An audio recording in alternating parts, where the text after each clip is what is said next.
G'day everyone, welcome back to another edition of Malts with Mates. I'm Some Whiskey Bloke, and today my guest is Dave Worthington, Boutique Dave. Yeah, Malts good with Mates, afternoon. Boutique Dave. Yeah, good afternoon actually, it isn't morning at all. How you doing, Dave? What's going on? Yeah, I'm good. I've moved as I was saying earlier, I've moved the office to the garden. That's time I've done. I've, I've got two offices in the garden, so this is the afternoon office, and then the morning office is over the other side of the garden, but it's just too bright over there at the moment, and I wouldn't be able to see for very long, and I'd just melt over there. Yeah. No, I mean, even an island, we've been struck by this just slew of good weather, which is fantastic. And you're, whereabouts? You're around London, are you? Yeah, just north of London, about an hour on the train, so Bedford. So Oh yeah, just yeah. north of, yeah, yeah, just up on the Bedford line. Yeah, nice area, plenty of good sun as well. Anyway, what are you drinking today, mate? Well, at the moment, I'm drinking coffee. I've got some strong coffee to perk me back up because it's been a busy day today. I started with coffee early this morning. Um, at 2 o'clock, Sam and I met for our afternoon tea, but on a Friday it's Hawaiian shirts and highballs. So yeah, a couple of highballs. And I thought, cracky, I need a coffee before I pick up a whiskey. Ordinarily, a little bit later than this, I'd be making an old-fashioned because it's Friday. It's for old-fashions. I like to start the afternoon with an old-fashioned, and I just wasn't prepared to make an old-fashioned right this minute, so I haven't got one with me. A little bit early, maybe a little bit later, I would have one. I'm sure no one's judging you, and it's been a big day for you, so we can understand that. Um, and I guess as well, like you're boutique Dave now, and world renowned for just being Dave. But before you came into whiskey, what were you doing? I understand you were a boat maker. Is that what you were? Oh, yeah, quite a long story. Yeah, I've been in engineering all my life. So I started off as a shipbuilder, apprentice shipbuilder, and then went into marine engineering, ended up out in the Far East building yachts for 7 years in Thailand, building quite big super yachts, and then I came back to the UK in 1998, and back in the marine industry. So I worked for a yacht steering company. So yeah, I travelled the world, well, certainly the northern hemisphere. I never got southern hemisphere at the time, but I travelled the world looking at sailing yachts and sorting out steering for them. So naval architecture, boat building, yards. I travelled around. It was a lot of good fun. And then in 2008, the crash, the stock market crash, the cash scandal, really put an end to the marine industry for a little while. Nobody could afford a boat.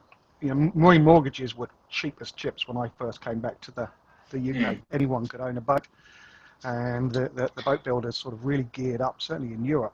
People like Beneteau and Genoa and Bavaria in Germany really geared up and were mass producing 30, from 30 foot up to sort of 50 foot. They were mass produced boats, and just about anyone could afford one. The marinas were full.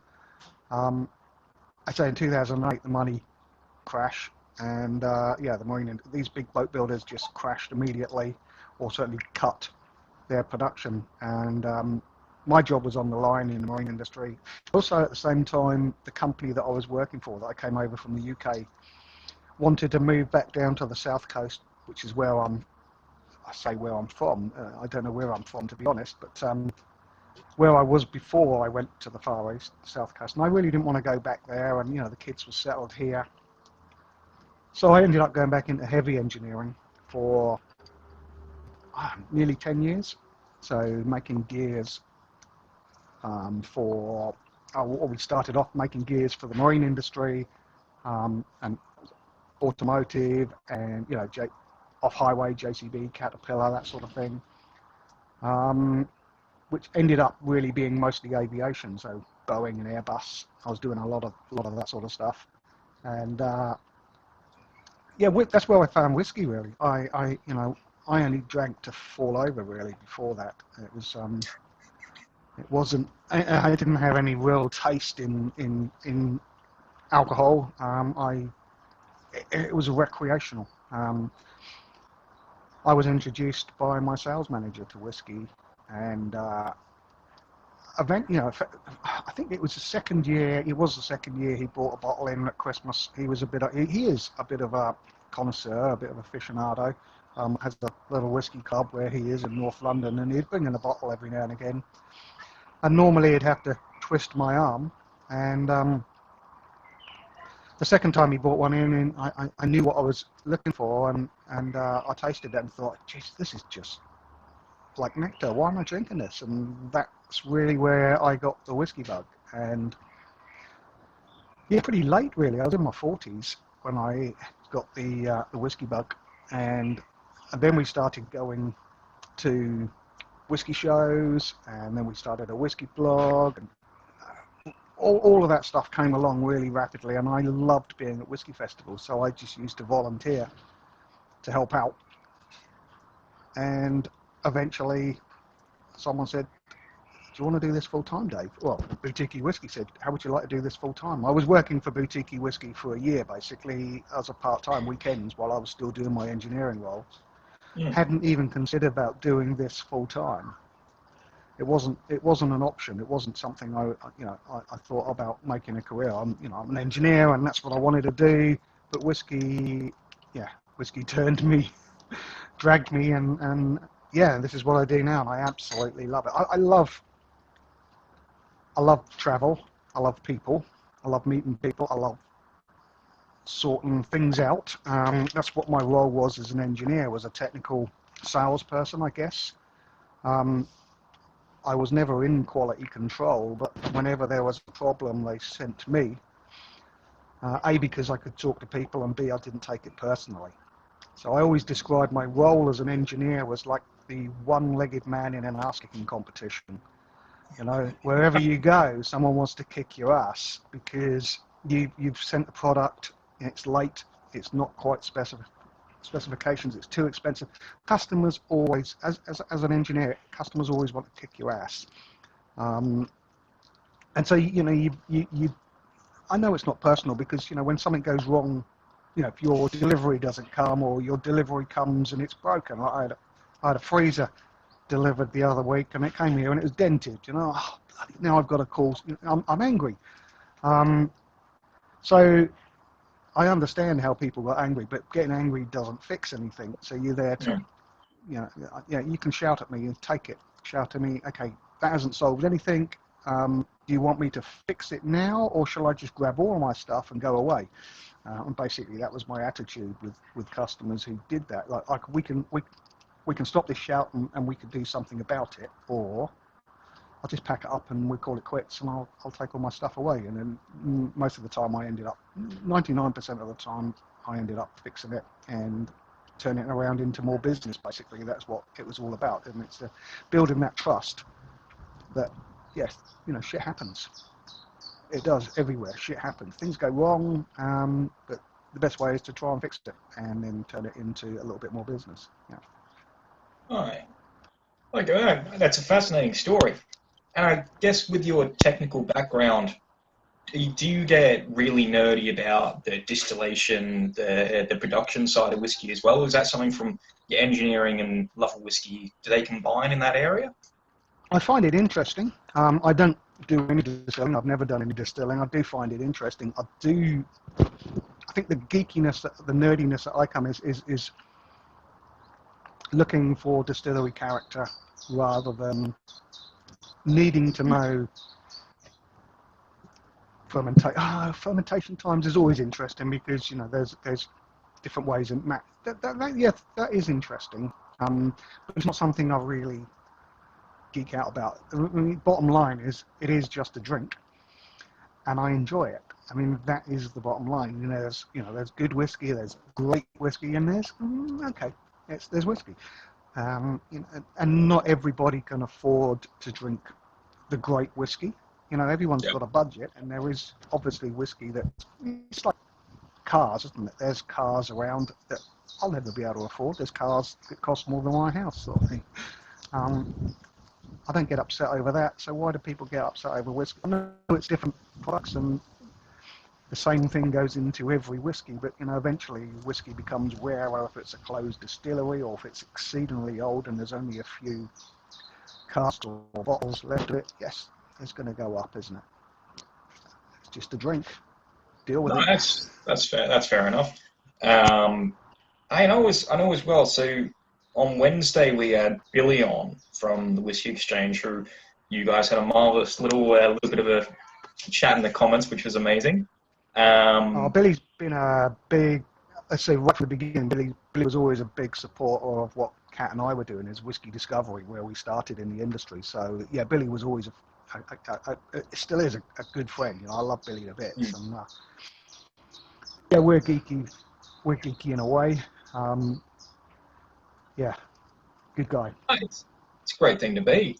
I guess as well. I spoke to Billy about the TV show and movie tie-ins.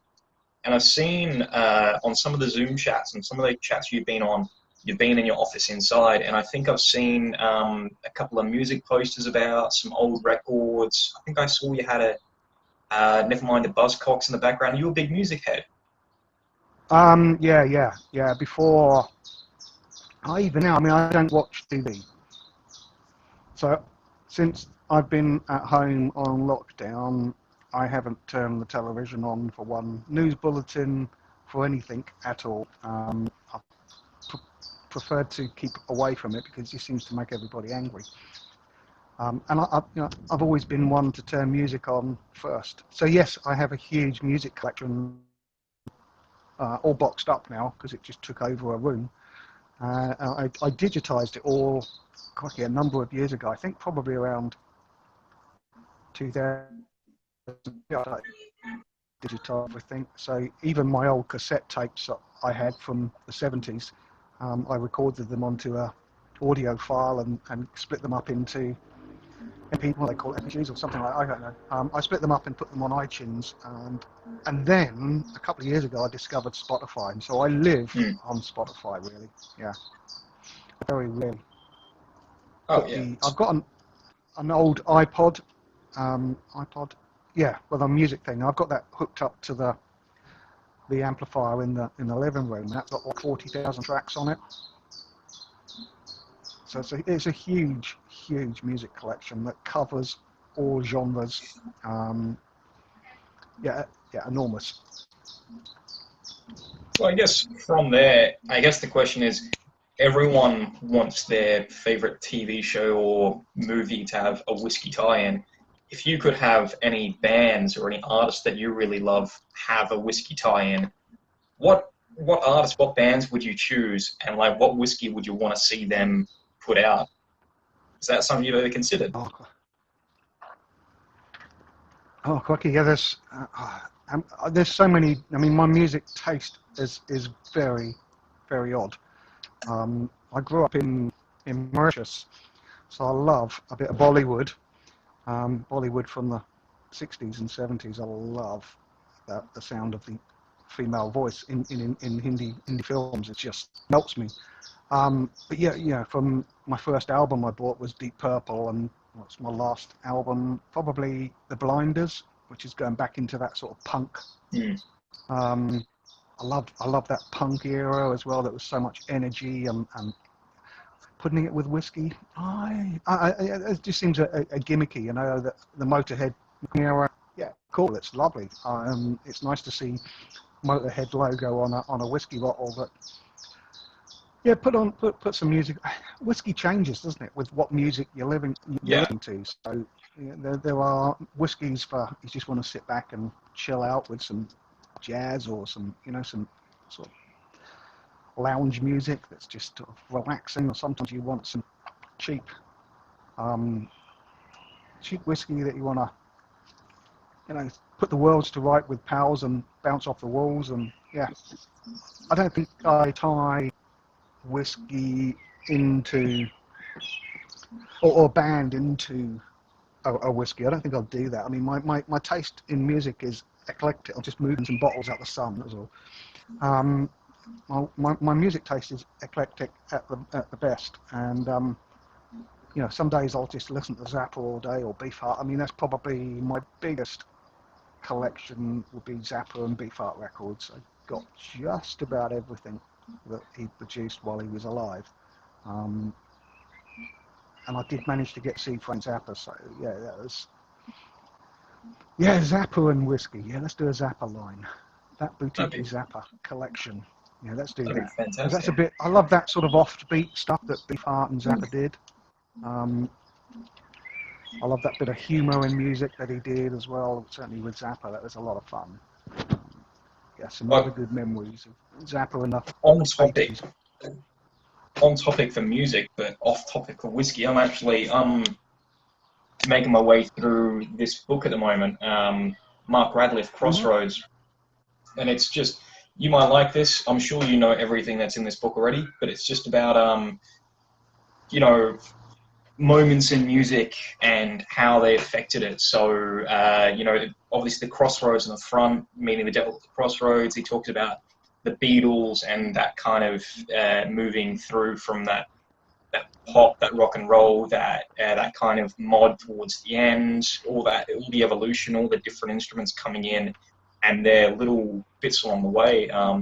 But definitely, if you get some time, I'm going through that right now, and that's absolutely great just to hear about these little moments.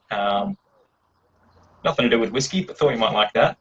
Yeah, no, I do like, music is the first thing I normally put on in the morning. I can't stand the sound of a TV in the morning, so the kids never grew up with TV in the morning. If they did, they put it on after I left to go to work. Um, So yeah, music.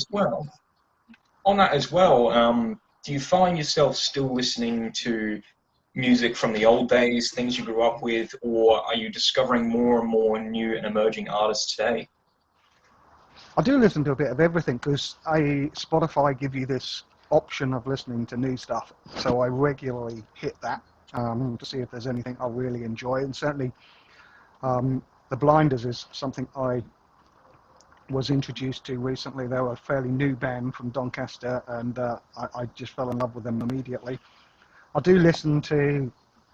A friend of mine runs a radio show on a Thursday afternoon now. It used to be on a Sunday afternoon, but she's sort of unsigned and rewind, so she's looking at new bands, so unsigned bands, and again playing some of the older stuff as well. But yeah, I do go back quite often and just hit 70s stuff or 80s stuff, but yeah, at the same time I do turn it around and look for the new stuff as well. Absolutely. Nice. Sorry, I've just jumped on my Spotify then, and I've searched the Blinders. So after we finish this, I'll chill out with them for a little bit. I'm finding myself. I'm Columbia, working through. Yeah. Well, I'm working Columbia through is the album. Columbus the album. Yeah, I'll give that a listen. I'm working Columbia, through I think all of it's the called. jam at the moment. So, um, all right. So back to whiskey because I guess that's what people come here to watch. Um, you travel the world, as you said, you love the travel, and you travel pretty much the entire world for your job. Right now, you're secluded and you're doing these chats with Sam, but have you found that you've had a higher workload, a smaller workload, or is it much the same as it used to be? I think it's probably, yes, a different workload, that's for sure. Because you're not traveling up in an aeroplane for a number of hours, you are contactable 24/7, aren't you?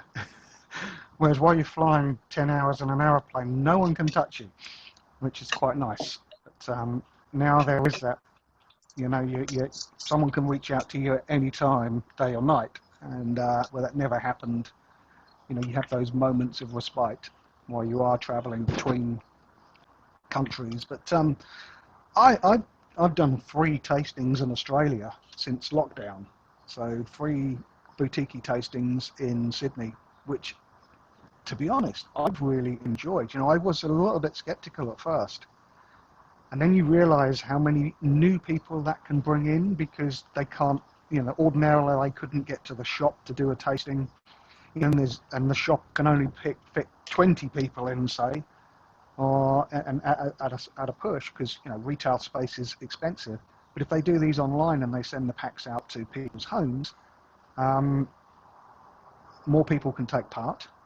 People who have, you know, who live away from the store, who would, it would cost, you know, for me doing tastings in London, because we've done a lot of events in London with different brands over the years, launches and everything. That would cost, you know, me half a day off of work to get home early, to jump on a train. This is before I was working full time and just going to all these tastings and launches down in London. It would cost, oh, the 2 rail fares for the evening for me and Kat. That's 50 quid. Yeah, it's inexpensive. So we used to use all our holidays to do these whiskey things in the old days, and you know, that's because I don't have young kids at home, but you know, people who have got young kids at home want to be at home. They can put them to bed and then sit down and do a whiskey tasting at home without having to run half an hour, an hour. It would take us an hour to get into the centre of London. Yeah, these online stories are going to continue. Yeah, they're going to continue. I think it's going to be a mixture of both. That when you do a tasting in a shop, there'll be the option that you could actually have the samples sent to you and do it remotely as well, and it'll be broadcast for the people who can make it and for the people who can't. I think technology has, I mean, who'd heard of StreamYard or Zoom at the end of last year? I certainly hadn't. Yeah.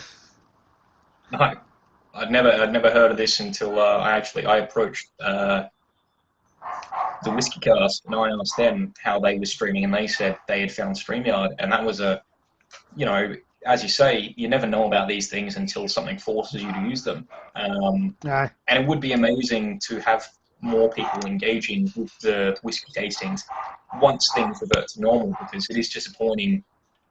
You know, it's always great to see people at whiskey tastings, but if it's the same 20 people each time, well, it's lovely to see your mates. You do want to have new people coming in, so if new people can join in, that would be fantastic. Yeah, what if people don't like going to whiskey festivals because they're then. I remember the first whiskey festival I went to, and I'm not saying it was scary, but you know, it's a big new world, isn't it? So no, it wasn't scary, but I can understand how it can be intimidating to some people who aren't people who like going out a lot, you know. And so yeah, why not? If you're missing them at all these whiskey festivals that you're doing up and down the country or around the world, and you're missing a whole audience who don't like going out or can't get out, but they can do this at home and they can sit and listen to you wax lyrically about a whiskey and enjoy it. And you know, maybe that builds up some fucking dogs. Oh, bloody hate yappy dogs. Nothing worse than a yappy dog. Don't worry, it's making people realise that these are not scripted at all, and we're really just going with the flow on this. No, but I see what you mean, and definitely whiskey festivals are intimidating. I remember the first whiskey festival I went to. I was 21, 20 years old or something, and heading to that and having people saying, I've got these whiskies, my collection is this big, don't drink that whiskey, that's for amateurs, you should drink that whiskey. And that was very much, you know, it did make you feel a little bit, I don't really know where I stand, where I sit in this whiskey festival. So the ability to tune in from afar and not feel that kind of judgment that can come over in the whiskey festivals is a fantastic thing. And also, you know, that kind of anonymity does allow you to ask those questions that you feel embarrassed about asking in a whiskey festival. You know, I'm sure you've heard it when someone's come to your stand and they've just said, "Sorry, can you tell me what a single malt is?" And a lot of people around them can maybe have a bit of a laugh, and you know, this person's just starting out in whiskey, and any question is relevant. Anything you want to ask, please do. Absolutely, any question is relevant, and if absolutely, you want to explain. Even the whiskey enthusiasts, I'm sure most of the guys that I would know would be only to the people that come to the shows and sees boutique and the rest of things. But I think there would only be. I'm seeing it on Twitter, you know, new people coming on, you know, these little groups that start forming, they don't know anything, want to know how can you help, and, you know, people are so generous with their time and their knowledge and bringing people into the fold. You see it, I see it. Yeah, there are those people. there are those people that come up to my daughter and saying, "Do you actually like whiskey?" You know, that happens, and it shouldn't. It shouldn't these days. Yeah. Hmm. Yeah. Look, whiskey is for everyone. There's no doubt about that. I guess as well, once we revert to normal and we are traveling again, you're traveling for work again. What countries are you looking forward to heading to again, and why those countries? Oh, where would I? I, I I was born abroad. I grew up abroad, and I've worked abroad. So um, I love visiting other countries. And I've been fortunate that the jobs that I've had in the past have had me traveling all over the show. So there's lots of places I need to go back, not to apologise, but to see some of the trips were so short. You're literally flying in, doing the business, Hmm. and then flying back out again in the evening. First flight in, last flight out. Spend all day in a meeting room and not see anything. But I like Southeast Asia. I spent a long time out in Southeast Asia, and I do feel quite at home there. So I spent 2 trips to China last year. Absolutely loved what I saw in China. How they're accepting, how they're taking the whiskey world and really showing an interest. And then there's the mature markets in Southeast Asia like Taiwan and Japan that they they they are very, very knowledgeable people. They know lots about what you're bringing. They're telling you, oh, it's a, it's a liquid. Ah, yeah, this does this. And they've read up. They know what they're looking for, which is really kind of cool. So they're sort of whiskey geeks already to talk to, which is nice. I like, yeah. Where would I like to go? I'd like to go down South America. I've never been to South America. That would be nice to Hmm. visit. I'd say I'd like to go back down to Australia, but in real life rather than virtually. Maybe that will happen in a year or so. I nearly ended up in New Zealand actually a long time ago. Instead of coming back to the UK, I had a job offer in New Zealand at that time. I was looking for anywhere in the Western world, really because of my eldest daughter was at that stage where schooling was really important, and I Hmm. couldn't guarantee the work in Thailand that would allow me to continue paying school fees. So anywhere in the Western world. So yeah, New Zealand we nearly went to, um, but we ended up in the UK because of family. Basically, my parents were not too well here, and my brother had moved to Mexico. So um, I thought it'd be a good idea if we come to the UK. At least I'll be here for my parents, where otherwise we were about as far away as possible. If I went to New Zealand and my brother in Mexico and the parents in the middle, um, yeah, it would have been a lot harder, I think. But yeah, I would have still been boat building, I guess, if I'd gone to New Zealand. Yeah. Well, look, if you do head to Australia once this is all done, if you have some time, give me a message, and if I'm over there, we'll definitely catch up. And if Oh, not, I'll send some messages to a couple of people I know in some of the distilleries. This goes to anyone who's watching as well. If anyone is interested in Australian whiskey and is traveling there, by all means, send a message, and we'll see if we can't hook you up with someone to try and get you a tour of somewhere nice, and then well, they'll definitely get you drunk, if nothing else. So that's always fantastic. And in working with that, I asked this question to a couple of people, but I want to ask you too. Whiskey's growing day by day. More and more countries are making whiskey. You've got around 63 countries at this point in time who are producing whiskey. Is there yeah. any country or region of the world that you're really excited for regarding whiskey? Um, well, I was talking to Patrick from Sudan Distillers earlier this week, and I'd love to go and see what they do. Um, I know what they do, but I'd love to go and see the distillery, the way it's grown organically, and yeah, I'd love to go there to go and see a lot of the little European distilleries that are making um, whiskey for their region. I mean, you look at how many whiskey distilleries that are now making a malt whiskey in Germany and Austria, and it's not for a global scene, it's for their local scene, and that's interesting what they're doing.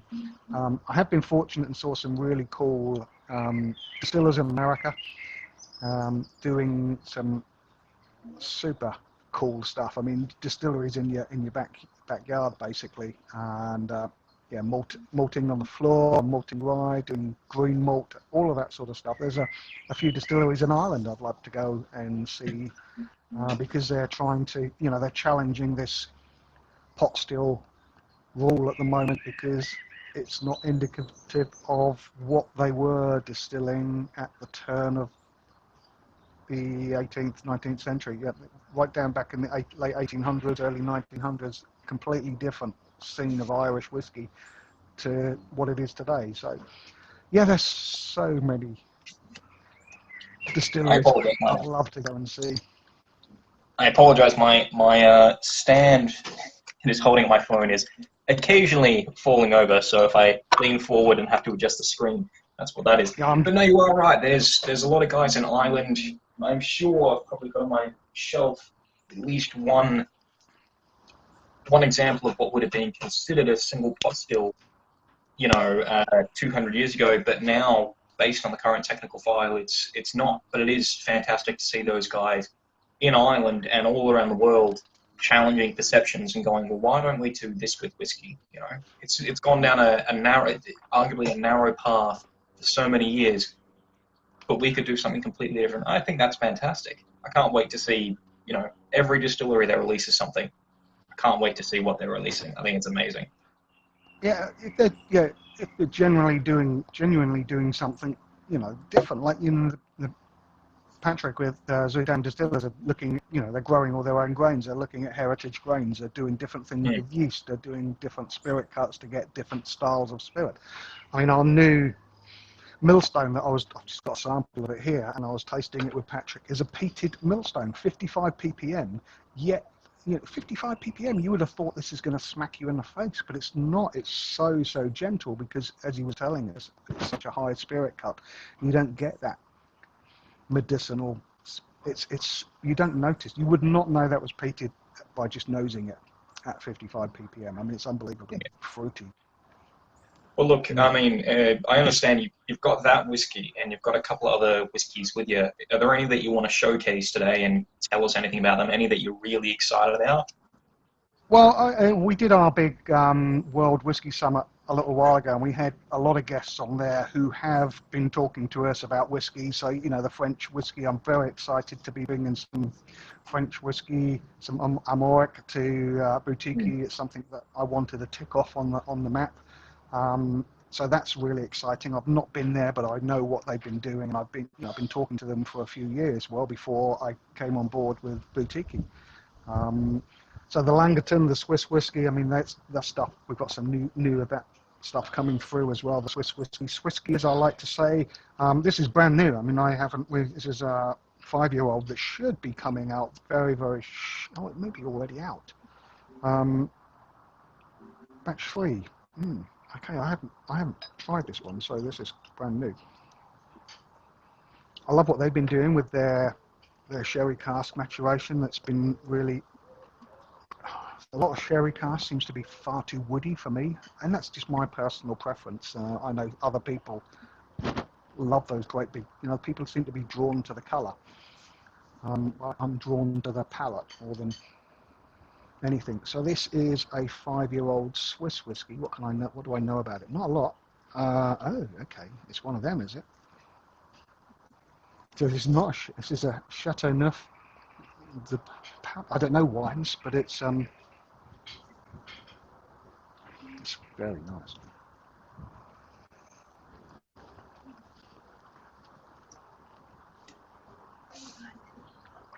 I should point out, by the way, that Ed Miller completely agrees with you regarding sherry, and also Batty Two Shoes. I had this up earlier, but Batty Two Shoes absolutely adores your shirt. She's there.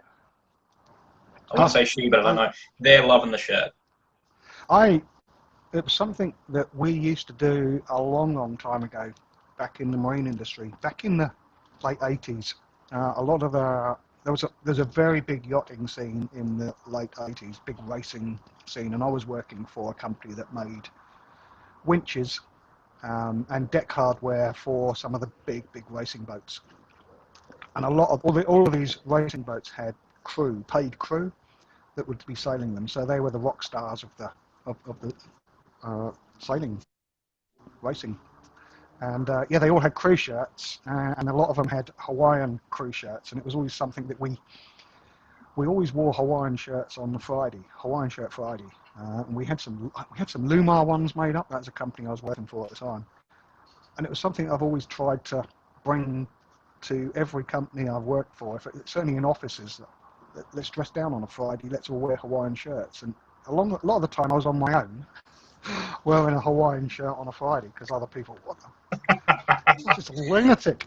But I did have a really good team at Whitlock Marine Steering when I first came. I managed to get them all wearing Hawaiian shirts. So yeah, we'd all be wearing Hawaiian shirts on a Friday. It was just something we did. It was just lifts the mood, doesn't it? When everyone's wearing really colourful shirts, it just lifts everyone, doesn't it? Rather than the plain whites or greys or yeah, bit of fun. No, it's a bit of fun. I should point out, by the way, Ed has clued onto the fact that it is an exclusive Malts with Mate tasting with the Langerton. So anything more that you could tell the people watching now and the people who are watching this on replay, anything more you can tell about that little Langerton you got? The Langerton Yeah, this is our third batch. It's a 5-year-old, 51.2% ABV. It says birchwood smoked barley. So they're doing things that are birchwood rubbing on the Swiss mountains, I guess, and smoking it with birchwood while they're drying the barley. That's quite cool. It's not coming across. It's quite sweet. I don't know why and how to pronounce Chateauneuf de Pape. I think because I used to work in a wine store where that was one of our biggest sellers, and I was told by every single person who came in, I was told that I pronounced that wrong. So I don't think anyone knows how to pronounce it. I think it's kind of like Glengarry. Even if you go to the distillery, everyone at the distillery pronounces it differently. I don't think there's not a set way. So Chateauneuf de Pape, that's fine. That smoked wood is coming through on the finish, which is really quite. It's like a fragrant wood coming through on the back there on that palate. It's quite sweet initially. The nose is just adorable. It just butterscotch and toffee with a sweetness to it. It draws you in, and that palate's got a little bit of spice. There is a little bit of palate. I think Ed's also now asking, do you exclusively work with distilleries who smoke with random wood? I think what's happening, as we were talking about earlier, New World whiskies, they're not trying to copy Scotch, they're trying to make their own stamp. Yes, Scotch is the benchmark, but they don't want to, why make Scotch whiskey when Scotland makes the best Scotch whiskey in the world? Why not do something that's, make it their own, make it local? I think doing those different fuels that they use, they're smoking wood or they're smoking cheese or they're smoking hams from their local area. Why not do that and try that in their whiskey? Like Iceland has done it with their sheep dung. That's their fuel, and that's a taste maybe peculiar to Iceland. They smoke meats and fish with that, don't they? Meats and fish, and then I've got a sample of the shitski. I've got a sample out myself. Having said that, I'm calling it shitski purely because they smoke over dung. But honestly, I think the taste, it's not the best whiskey I've had in the world. It's not the worst by a wide margin, and it is something different. I'd always appreciate someone doing something unique and different as opposed to someone doing, following the beaten track. Yeah. So do we work with exclusive? No, we work with distilleries that are making really interesting whiskey, really tasty whiskey. yeah, that's what I'm always looking for when I'm traveling and I'm meeting new distillers, new distilleries. I'm finding these distilleries and then looking for introductions, basically. If that's really cool and it's very niche in a certain part of the world, well, why not bring it to the rest of the world for a boutique release?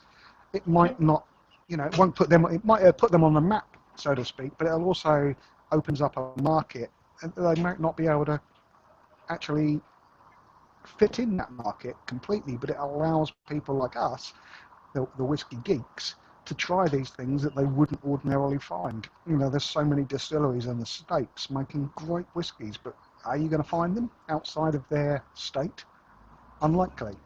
So by doing what we do and finding these and pulling a couple of casks, putting it on a boutique label, I've always gone about the South African, the Beans. three ships that we bought. I wanted some bones, and I still want some bones, but a boutique bones just rolls off the tongue, doesn't it?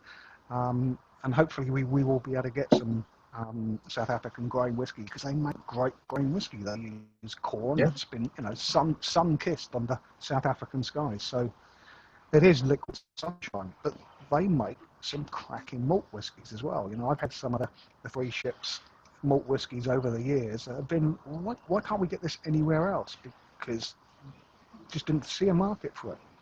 And so, our bottle of three ships, I think when I last counted, it was something like 15 markets that you don't normally see outside of South Africa. It's been put in, we took it to Vegas, yeah, to the big whiskey festival in Vegas, and yeah, they were all over it. It was very, very popular there. No, that's fantastic, and I do agree.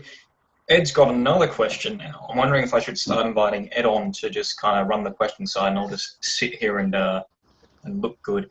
Um, Ed's asking, speaking of interesting, do you have a favorite Balcones release? I do. I do like a Balcones were the first company I worked for. The first whiskey festival I ever worked was the Balcones at Whiskey Live 2013. And I was introduced to Balcones a little bit earlier, before I started working for them, from a friend of mine in Canada. And she sent me all the samples over from everything. And True Blue is one of my favourite whiskies that they do. And they did a cask strength, which is not available over here, which was, I'm not huge on cask strength whiskey, I must admit, because it's just all alcohol, but it was just beautifully balanced. So True Blue, I do like. I've got a bottle of True Blue. Definitely got at least one bottle, maybe two. Maybe got a backup probably. Yeah, True Blue. I do like their rum that they made. What's it called? Brown label. I can't remember the name of it at the moment, but yeah, they do a sort of a Texan rum, which is pretty cool. And their baby blue is this it's a blue corn whiskey is very, very good. The only one I'm not big fan of is the brimstone. I just think it's too much for me. I think it's I changed. think I think a lot of people tend to have the same reaction to the brimstone. It's the whiskey's good, but it's heavy, it's big, it's a lot. So I guess one more question before we move into the famous and much anticipated quiz and anagram round. Um, if you actually want to ask one, I know a normal write-off, but I want to ask this instead. What distillery, aside from Baines, what distillery right now do you really want to get a cask from? Are you really trying? Would you, Dave, really love to get a couple of casks from? Oh, there's quite a few. I'd like to, there are not, I keep going on about this regularly in boutique whiskey tastings. There are 95 single malt whiskey distilleries in Scotland, 2005 and older. And there are another 30 new ones, and some of them are very, very new. And we bottled 76 of that 95. So there's all of those that we haven't bottled. I would love to have a boutique Talisker. I would love to have a boutique Ben Womack, a Manachmore, a Glenkinchie. Yeah, there's that list of that. I'm a geek. and I live on spreadsheets, and I like ticking boxes, and there's a number of distilleries that I'd love to just tick those boxes, even if we weren't allowed to name it and we called it Lowland and number one, and it was, it was Glenkinchie, or if it was, Highland, it was an Oban. I'd love to have, or Speyside number 73, and it was Ben Romack. I would love to be able to have those, even if it was just once, just to say that we have bottled all of the malt whisky distilleries in Scotland. That's for sure, because they are making great whiskey. They're all making good whiskey. There's nothing dreadful about anything that Scotland does. I mean, there may be some releases that some people don't like and some people do. There are distilleries that I'm not a big fan of in Scotland, but I know other people are. So just to have the full lineup and tick all the boxes, because we've done all the grain whiskey distilleries, certainly all the closed distilleries. This is one grain whiskey we haven't bottled at the moment. So in Scotland, there's that. There's a number of the new English whiskey companies that I'd like to bottle. We've only done 2 at the moment. We've done the English Whiskey Company and the Cotswolds.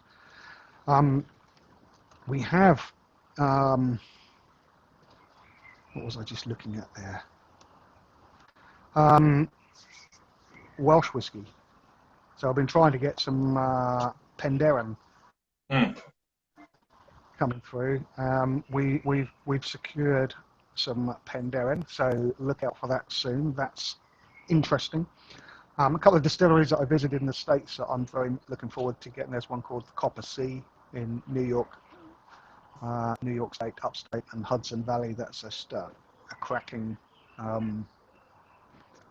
distillery. I just love the place. I can just go and stay there for a little while. It's to hang out there for, I don't know, a year and see the seasons there. It's quite a pretty place up there, and when we were there, it was in the middle of winter, so deep snow while we were walking around the fields. I wouldn't mind seeing it for a year.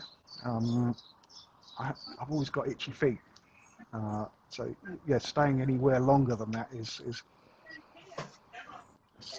this Langton is stunning, actually. I don't know how much it's going to be. Well, we look forward to hearing more about the Langton, and if anyone from any of those distilleries that has been mentioned, if anyone's listening, or if anyone has any pull, shoot them a bell, and we'll see if we can't see a boutique Manacor, boutique Glenkinchie, boutique Copper Sea, I think it was. Oh, I think it's a new world whiskies that we want to be looking for, that are new, exciting. The Scotch whisky ones, most of them should be available within brokerages. I'm sure there's a couple that you won't find. I'm pretty certain we wouldn't find any Ben Romack. Even with the daughter working for Gordon and MacPhail, I still haven't got any inroads in there at the moment. But hopefully someday. New World was. Hopefully there's some Australian stuff coming through, and there's a lot of good stuff coming from Australia at the moment. Lots of good work going on down there, and I'm hoping that we should be able to find a few casks. We've only ever had one Australian label. We've had 2 batches of Overeem. Overeem is a horrendously fantastic whiskey. Every single time they release something new, the website crashes. It's for anyone who's listening now or later. If you've not tried Overeem, you should really try Overeem. But most Australian whiskies just tend to be out of this world stellar, and you really got to give them a try. Whether it's Dave's boutique Overeem or from the distillery itself, or just heading out there and giving it a try. Anyway, the problem with Australia is that most of the distilleries are quite small. We do have to go round. We do have a bit of a problem with it. Tends to be one bloke in a shed making whiskey, but I think that really adds something to it when it's that personal touch of, where's your distillery? Oh, it's out the back. How many bottles do you do? Yes, Ed, the Australian whiskey is very expensive, but if you head over there, the pound is doing pretty well against the Australian dollar at the moment. So, not that you can enter at this point in time, but next year, once this is all done and the borders are reopened, definitely make the trip. It's fantastic. You won't forget it. Anyway, we'll head on to our questions round here. And I've got a couple of quiz questions and a couple of anagrams for you. So we're going to start with the quiz questions. What is the highest distillery in the United States? Oh, crikey, we did this one just the other week. There's one up in Colorado, and it is the highest, and they have zero humidity. And it was in one of my white dog corn dogs just the other week, wasn't it? Oh, for God's sake. Can I remember what it's called?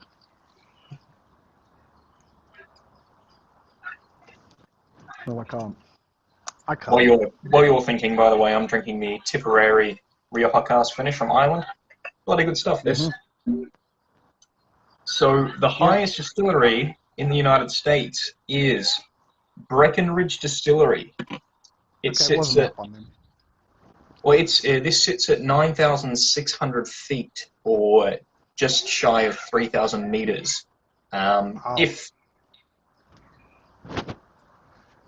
3 clicks, that's high. Yeah, that 3 clicks, high. Bloody high. I mean, working with the spirit up there must be intense. If I make a trip there, when I eventually make a trip to the States, I'm keen to go there and just ask them why here and how does everything work. You know, that'd be fantastic. Yeah. I mean, that is hard work. Just moving. My brother lives in Mexico City, and that's 2.5 clicks. His house is around 2.5 clicks altitude, and just walking up the stairs, running up the stairs when you get there with the suitcases is enough to make you go. Yeah. His weekend place is up in the mountains in the lakes, and that's just at water level is 2 clicks, and so it's a reservoir. And trying to get yourself out of the water when you're wakeboarding there is it's so bloody hard. So to do 3, you don't run up the stairs. Question number 2. I'll put this on the screen. And of course, anyone who's watching, feel free to join in and answer. What is the world's northernmost whiskey distillery? Okay, what is the that world's one came up. Yeah, I know that one. That is it's a Scandinavian distillery. We're talking whiskey, aren't we? We're talking whiskey. Yep. We're not talking any yet. So that is the one that came up in our World Whiskey Summit. It was one of the games where we were talking. It was like a version of White Dog Corn Dog where we had people putting sunglasses on and sunglasses off, so we could, so many the rules that we had. I mean, if you haven't watched it, go and find it on our page, on our Boutique page, or on our YouTube channel. We have all of these guests putting sunglasses on and taking them off as I'm reading out distilleries, like 6 I've made up and 6 that are real. And this is the Aurora Distillery, isn't it? This is Aurora Distillery. They released their first whiskey. I spoke about this with Billy. I'm going to talk about it later. I'm trying to get the guys on here. This is Aurora Distillery. They released in the last couple of weeks Niflheim Bifrost. Ed, you got that one correct. They just released Niflheim Bifrost, their first whiskey a few meters from the Arctic Circle. A distillery in an ex-Cold War bunker that I understand was built by the Nazis during occupation of World War II. That's a distillery that you want to visit. Like, I just want to hear the history of that place, because that's insane. Yeah, that's interesting, isn't it? Yeah. Okay. So I've moved on to the Millstone, the new Millstone that's meant to be peated, and it's very, very fruity. We do want to hear about it, because I know they've got a slightly peated release. I know that because I had it 2 nights ago. You would not believe that was 55 ppm. Absolutely not. Yeah, because they released in 2013 a lightly peated one that I think was only around the 20 ppm. But as you say, incredibly fruity, a little bit of smoke, but not the smoke that you're expecting, and very different to what you would find from a 55 or a 20 ppm in Scotland. I'm talking to Patrick the other day. He thinks that one of these was a PX cask. I mean, it's a delicious colour, I must admit, for a four-year-old. It is. Ooh, that way.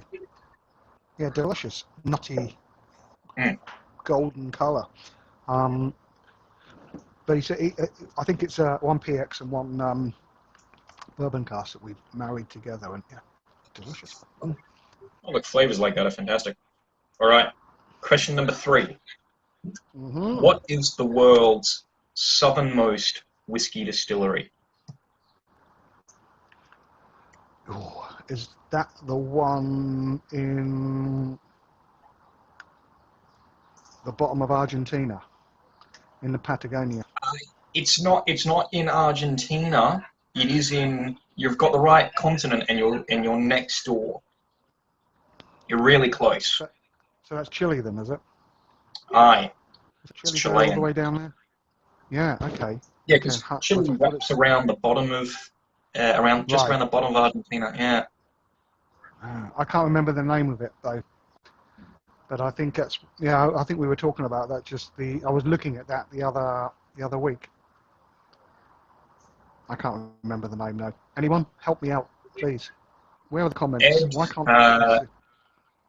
Ed, if you're watching, anyone who's watching, if you know the name of the southernmost whiskey distillery in the world, feel free, write it in. This is a quiz. Everyone's involved. There's no prizes, but you get to be right. So that's its own reward.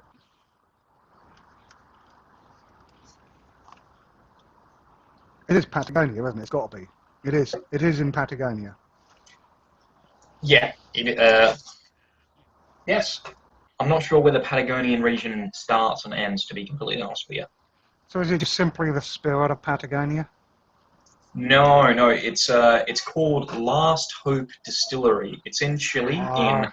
Yeah. Puerto Natales. It's pretty much due west of the Falklands. If you cut a line through the Falklands, that's where it is. But I'm pretty sure, funnily enough, that was actually started by an Australian couple. Weirdly enough, Mm-hmm. but Bloody everywhere, aren't they? we just won't leave. Just wander around. Okay,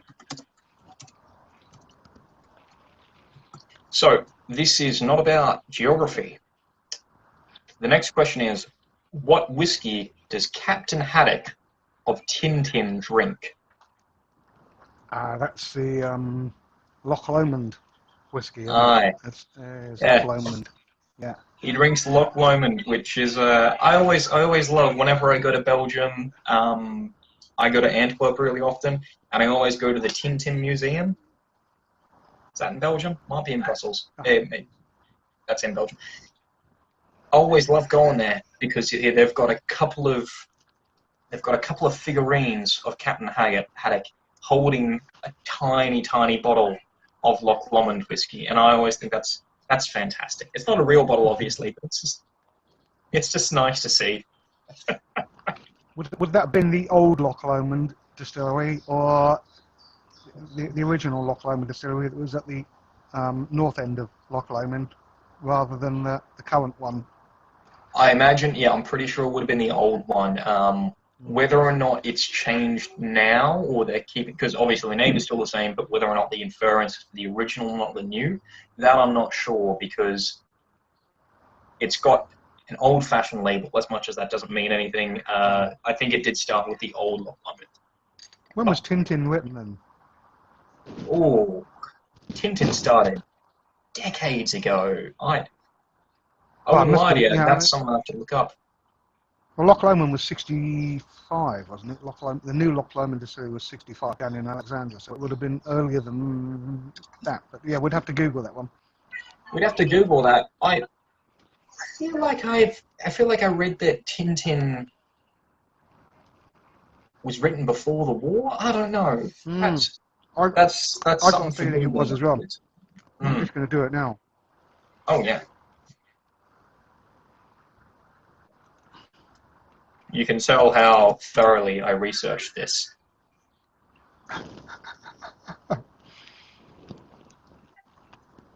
Let's see. Tintin, first appeared in English in 1951. In English in Okay, 1951. yeah. Okay, so Tintin character. For those who are watching, I'm sure they're, enthralled at what we're doing right now. The character was created in 1929 initially. okay, yeah, that's right, 29. Yeah, that's it. I've just got to that now. Yeah, So in almost English almost a century. So that would have been we'd have to would have look been up the original one. we could probably say that's definitely the original Loch Lomond. So I Absolutely. like that. That's Yeah, a great piece of that's that's that's cool. That's a really good bit of chat today. We've learned something. Well, the next question I have is actually nothing to do with whiskey. It's the final quiz question. It's nothing to do with whiskey, but it's a fantastic pub quiz question. Right. On the current pound coin, which way does the Queen's head face? That's another thing about me you don't know that I very rarely. I use a card for everything. So it faces. Well, I got 50-50 chance. It faces left. Faces right.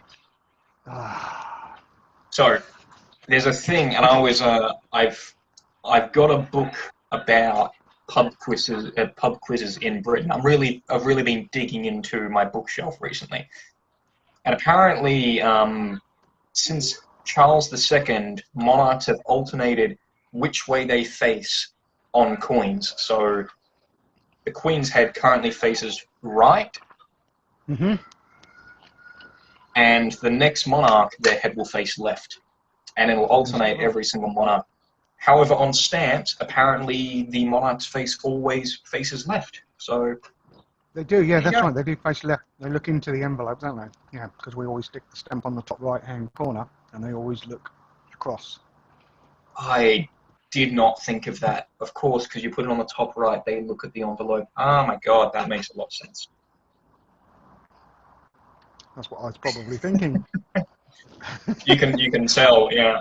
All right. So we're on Everyone's to tuning out right now. you can yeah. So we're on Mhm. to anagrams now, and that's the final time we'll see that section. So I'm just going to rub that out. I've got Oh, some anagrams of some whiskey distilleries. I've got a couple of English, a couple of you Scotch know, first, and a couple of English. the reason why we do anagrams. We call it anagrams on our podcast. That's where we started doing the silly games on our Uncorked Whiskey Sessions podcast, and that we carried those games over onto the afternoon tea session. And because I was so rubbish at them, I thought what I'll do is I'll set them, and I don't have to answer them. So if I come up with the anagrams first, I don't have to play. That was my cunning plan. So now you've got me back. Well, And we always we I always have to won't. buzz in with a cork. I won't lie to you. Last week, no, on Wednesday when Billy did this, Billy cheated because he looked at Ed, because Ed tends to get all of them. So if Ah, I wouldn't judge you if you look at what Ed says. so where will I see the comments that Ed's making? Oh, can you not see the comments? Oh, No. forget I said anything then. Just forget it. Where's Where's Ed? Where's Ed? Live comments. Oh, okay. Oh, okay. I can't see you though now. So okay. All right. You have just exited. Now, Dave, if Dave is watching, Dave has actually just left has just left the stream. Um,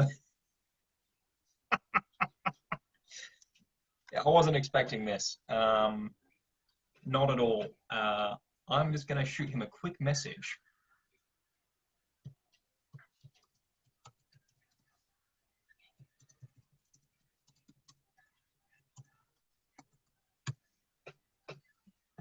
I mean, this is why you guys, Ed, this is why you come to watch this, because technology, as you say, technological ineptitude, and because occasionally this happens. But some reason, that has decided to close. So, while we're waiting for Dave to come back, what we're going to do is, for the people who are still watching, yes, Ed, the unscripted drama is fantastic. For the people who are still watching, you can play the anagrams. So, here's our first anagram. This is a Scottish distillery. The anagram is Blue Raw. The anagram is Blue Raw.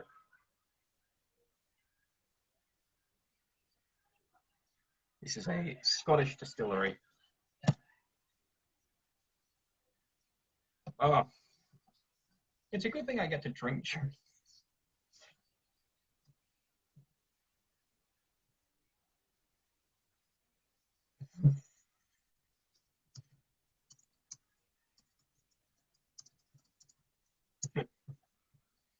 Dave just sent me a message asking for me to let him back in, but he needs to click the link again. So this is fantastic. The anagram is Blue Raw. Blue Raw is the anagram.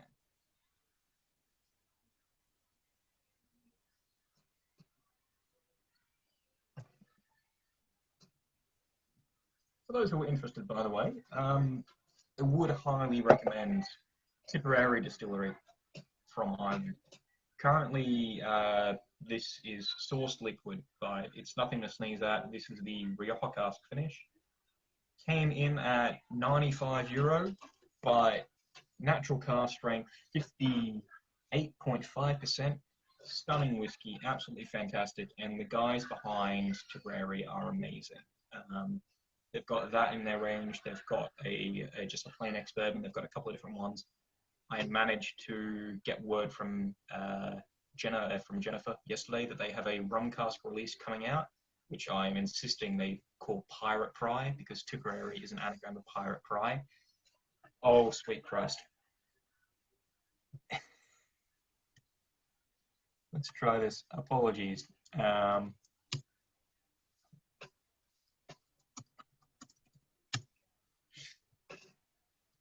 We're still trying to get Dave back in. It's good whiskey. It's good chat. And if you're wearing a hat today, then you're participating in Dave's Wear a Hat while Dave does a video. So that's why we've got this on today. Not because my hair is awful, because I thought I'd show off my nice hat. How winey is it? Honestly, Ed, it's not too winey. The wine comes through with quite big fruits. It's that kind of boisterous taste that I always associated with like a Ross Valley or an Eden Vale Shiraz or Merlot. So really big and fruit driven. The whiskey comes through with some thick caramel and treacle in the afterthought, and that really says a lot to me that they've taken the casks that are correct for the whiskey itself, for the spirit, because I can imagine with something like this, it's too easy to go up.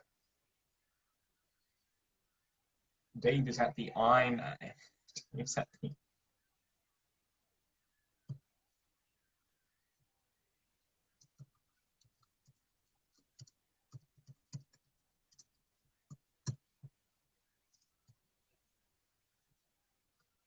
We're still working on getting Dave back.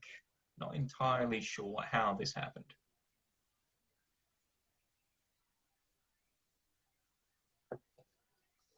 But definitely the Rioja wine cask finish. The wininess comes in the fruit-driven flavors that then stick with that whiskey taste of fruit and that sweetness, that little bit of caramel coming in as well. So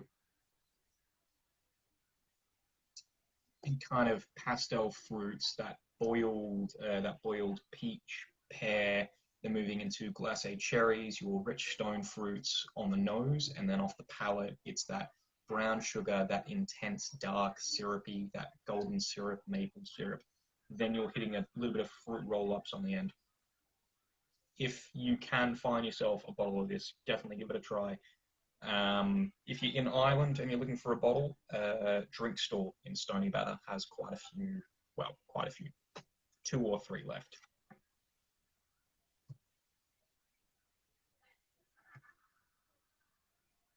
So, oh, there we go. Ah, so here's something. Oh, there we are. There he is. My phone has given up the ghost, so I've gone onto the laptop. It just wouldn't let me go past anywhere, so I'm on a laptop now. Oh, yeah. Well, it was good fun. Ed is loving the unscripted drama. That's what makes these special. That's what makes these interesting. Oh dear! I wonder where the comments were. I hit the it's disappeared, and I could hear this little buzz in my hearing aid going ding ding ding. So it disconnected. So now I can't hear as well because now it's going in through the speaker. But I'll get by, I'm sure. Don't worry. So, your very first anagram is Blue Raw. Blue Raw. Blue Raw. Blue Raw. This is a Scottish distillery. Okay.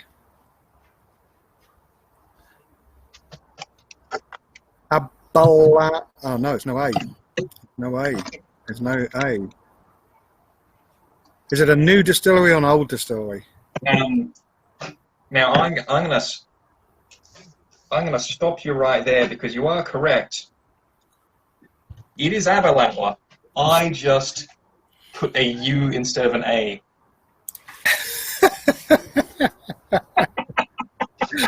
Oh, totally unscripted. Oh, mate. Oh, my God. I don't feel so bad about logging out now. You know, yeah, we'll let that comment slide. For some reason, it's not showing up on my screen, but I just got a comment saying, "For fuck's sake, Marcus." But you know what? This is what making whiskey broadcasts is all about. It's the unscripted moments. That's what you want. All right. I'll make sure I spell this one right, and I'm very proud of this anagram. Okay. Oh dear. So, the anagram is enviable. Enviable. Enviable. Enviable. The anagram is enviable. Scottish? Scottish. Yeah. This is Scottish. Oh, Ed's got it. Ed has apparently got it. He's definitely has got it. I don't know if he's got the anagram, but he's definitely got it. That's what I heard. And you can get a cream for it, Ed. If you have got it, there is a cream available. So yeah, just call your pharmacist and you should be sorted out. Enviable. Okay. Enviable. Enviable. Okay.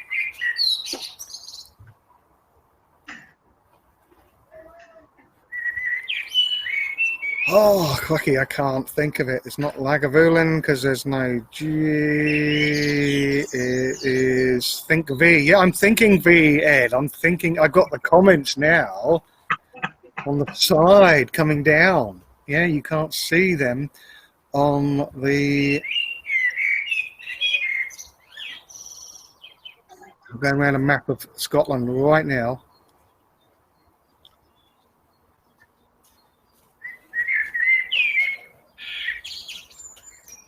Ed, do you want to give him the first letter of Yeah, this come on, give me the story? first letter.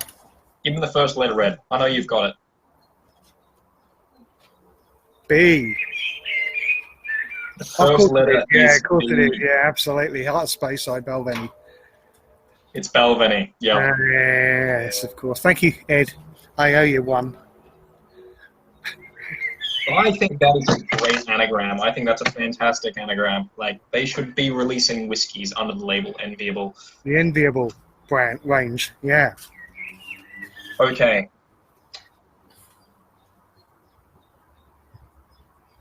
We're going to do one more Scottish distillery.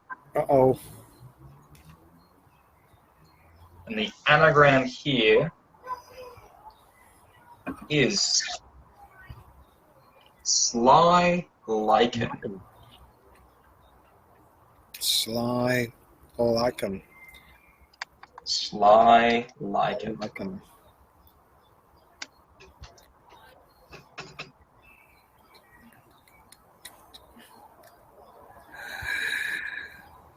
Oh, come on, Ed, help me out. Help me out, Ed. This distillery begins with C. C. C. Begins with C. Scottish. Begins with C. Scottish begins with C. Okay, I think I have it. What do you got? Clynelish. Clynelish it is. Yep, that's Clynelish. It's funny, actually, because someone told me in a tasting years ago that Clynelish has a peculiar taste because they have mold growing on their line arm. Now, I have no idea if that is true, but when I came up with the anagram of Sly Lichen, lichen is kind of like moles, I was very happy about that. They have they have the waxiness. They cleaned out their spirit receivers a long time ago. They cleaned out their spirits receivers and cleaned it right out, and they lost that waxiness that they get. And so now that they don't do that anymore because they lost that waxiness that Clynelish is famous for. No, it is a fantastic and quite a unique taste. There we go. So, now I've got some English distilleries for you. Okay. 24. The first English distillery, anagram, they are currently active. Okay. Pre-cooking. Okay, I got that one. That's in Yorkshire. It's Cooper King. Cooper King is correct. Cooper King, where we know someone who works there, so hopefully we can have her on Sunday, and I can submit her to all the agony of terrible technical knowledge. You got that one. You got that one right away. Now, this next one, I have two anagrams. I'm going to put up only one of them because the other one is definitely not allowed for me to put up. Oh, of course it is. Anything goes. Oh, unless it's that word. No, you don't want to put that up. It is that word. It is that word. You don't want to put that up. You definitely... No, don't do that.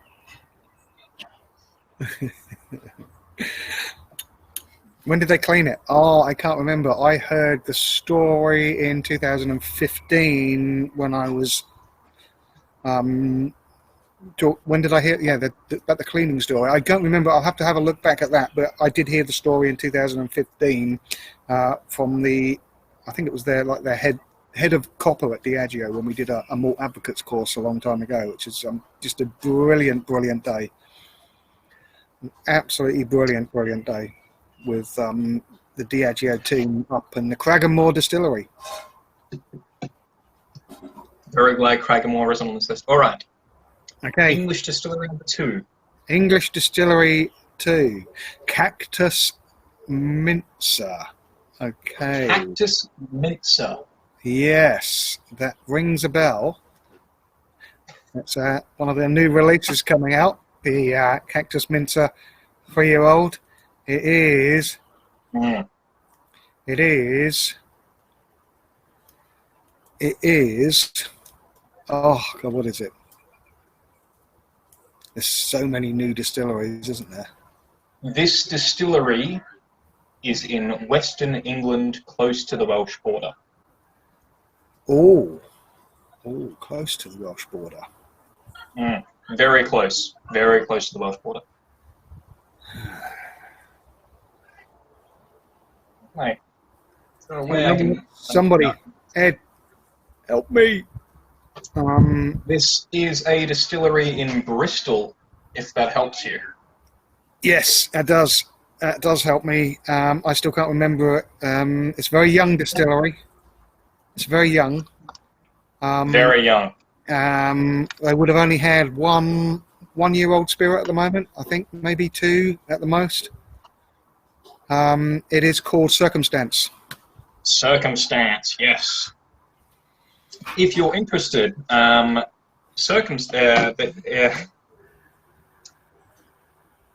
You can They've got all those letters to make that word. well, I mean, take the word circumstance and then make the word ceramic from it, and then you have some letters for a word left over. And that is the word that I am not going to write and not going to put on screen. Don't do that. We swear, we drink, we smoke on this channel, but we don't say that word. No, we don't. We don't say that in polite company at all. All right. So, one more English anagram.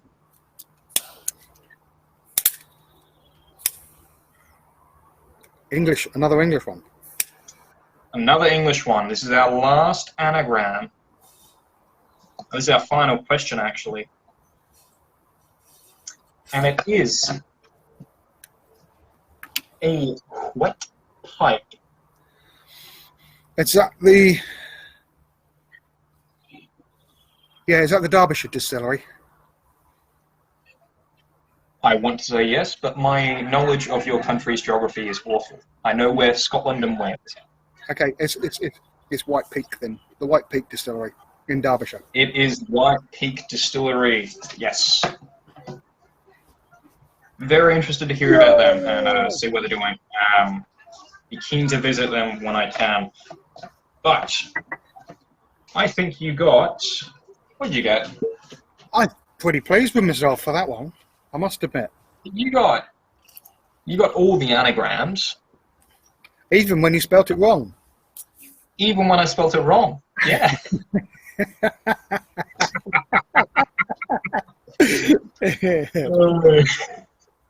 Oh, it makes it fun. You got all the anagrams. You got the majority of the quiz questions. We learnt some stuff.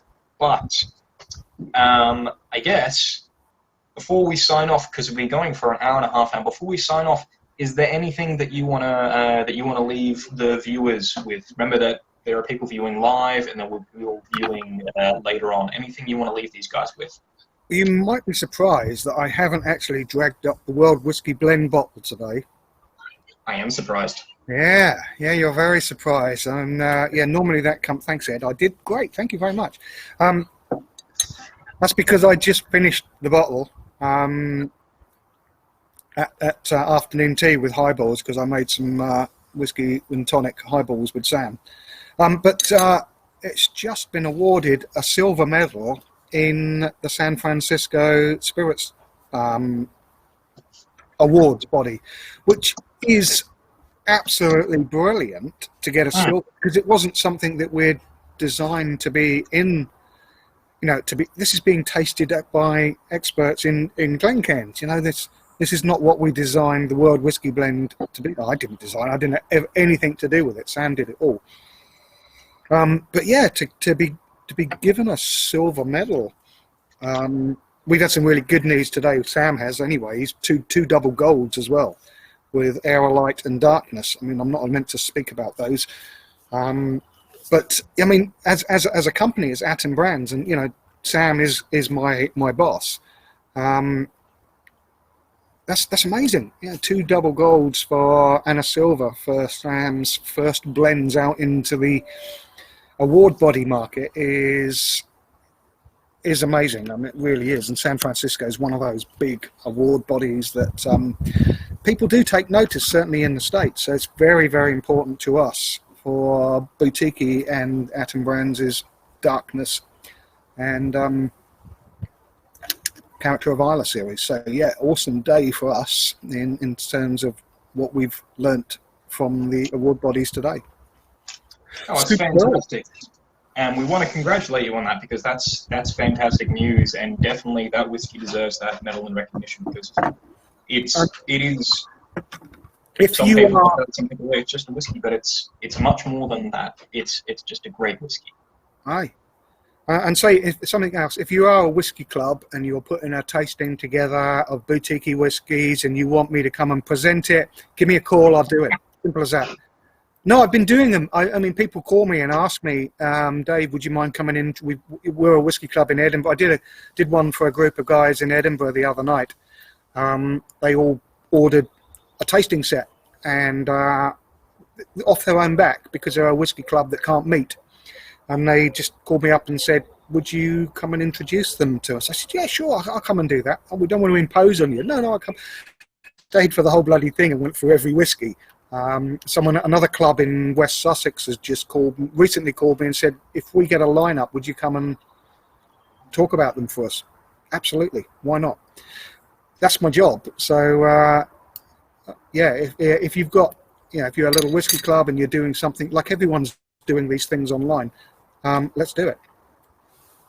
I will say, regarding the West Sussex comment you had, that might be edited out because my girlfriend lives in East Sussex, and I understand there's a feud between the two places. So that little portion there might not make the final cut. But I see Ed. Yeah. Ed's just asked a question. Can any clues on the origin? There's an unwritten rule that 99% of all independent releases from Islay, like most people say, every independent release, unnamed release from Islay is Kalila, because it's the biggest distillery on Islay, and it does, it is huge in comparison to the other distilleries on Islay. That's definitely not the case in the boutique releases because we have 4 different unnamed Islay distilleries. Does it taste like a typical Kalila? No, because Sam has cleverly disguised it. So I don't know. I really don't know. Because if I knew, I would just... That's why they don't tell me these things, because I just blurt them out. But, as a geek, 99% of unnamed Islas are generally Kalila. And but it doesn't have that typical Kalila note because of what they've done with sherry octaves and loose leaf ships. Yeah, absolutely. Yeah, I can't keep a secret. I am bloody rubbish at telling lies because it's just written on my forehead. Does it say liar here? No? Okay, cool. Yeah, that's what normally happens. It just turns up like that. So what do I think? Yeah, I think it probably is, but it doesn't taste like a typical Kalila. It just doesn't taste like a... So what could it...